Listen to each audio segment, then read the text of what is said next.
Defense industrial base, we've done all of it. Their navy is gone, their air force is gone. ইরানের বিরুদ্ধে চলমান যুদ্ধ নিয়ে স্থানীয় সময় বুধবার রাতে জাতির উদ্দেশ্যে ভাষণ দেন মার্কিন প্রেসিডেন্ট ডোনাল্ড ট্রাম্প। প্রায় ২০ মিনিটের এই ভাষণে ট্রাম্প দাবি করেন যুক্তরাষ্ট্র এই যুদ্ধে জয়ী পক্ষ। Their defense industrial base, we've done all of it. Their navy is gone, their air force is gone. যুদ্ধের পক্ষে সাফাই গেয়ে তিনি জানান তাদের হামলায় ইরানের নৌবাহিনী ও ক্ষেপণাস্ত্র সক্ষমতা সম্পূর্ণ ধ্বংস হয়েছে। হুঁশিয়ারি দিয়ে বলেন, আলোচনায় না আসলে দেশটিতে হামলা চালিয়ে আদিম যুগে ফিরিয়ে নিয়ে যাওয়া হবে।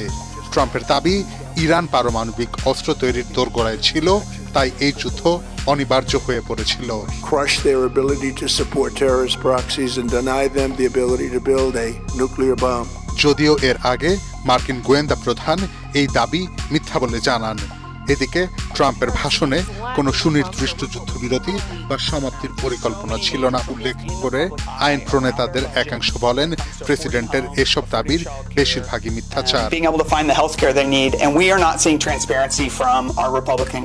ভাষণ শেষ হওয়ার সাথে সাথেই ইসরায়েল ও মধ্যপ্রাচ্য জুড়ে নতুন করে হামলা চালিয়েছে ইরান। কাতার জানায় তাদের একটি এলএনজি বাহী জাহাজে ক্ষেপণাস্ত্র আঘাত এনেছে।